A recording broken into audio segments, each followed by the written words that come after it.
Hi there, my name is Jeter Janice, and today I want to talk to you about the radial box.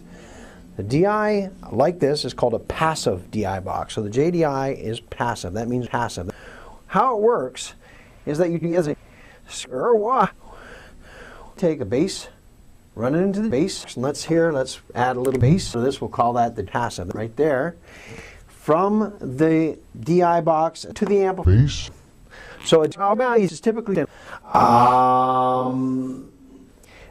idea behind it is that it splits the signal so that you can run more than one thing at a time. You want to run a guitar amplifier or a bass amplifier. You want to run a PA amplifier. And in recording, of course, you can record direct by just plugging in an amplifier. Inside, you're going to see a bunch of really cool stuff. Most important is this little JDI transformer. The JDI. Spectacular transformer, very flat, very natural. It's designed to interfere. The transformer is basically made up with an input and an output that's called 1 second. Wow! A magnetic field goes through the core material and then introduces current into the secondary field. So it's a bridge. There's a physical bridge, so there's a connection there and a ground loop, so buzz and hum. Very simple. This bass amplifier might be connected to the mixing console, might be connected to this bass console, might be connected to the mixing amplifier. As soon as you connect this whole system together through a DI box, you get what they call a ground loop. So basically, there's your loop right there. You can see how that loop occurs. And that loop typically caused because as you connect the two devices together, sometimes stray voltage, DC, all this stuff kind of gets messed up and it causes hum and buzz. And that's what we hear when we hear ground loops, that aggravating sound.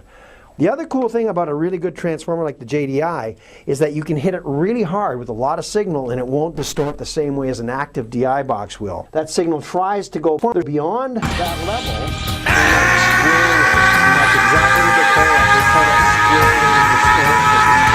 And the other word for it is, of course, is clipping.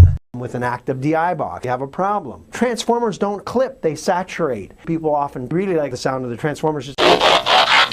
For active pianos, it's amazing. For digital basses, you can kick the good out of this thing, and it really sounds crappy. We get so many great players that are using JDIs that are just really, really top-notch musicians. They love the sound of the DI box because of the way it really works well with their keyboards and with their bass pianos and with their guitars. So that's what the JDI is all about. You can hit it really hard. Now, a whole bunch of features also.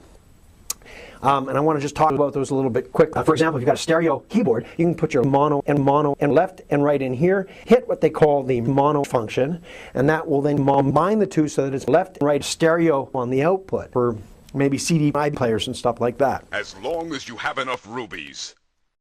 You'll find that sometimes by reversing the phase, what you're actually doing is you're moving up away from the problem. You'll notice there's we got an orange sticker here.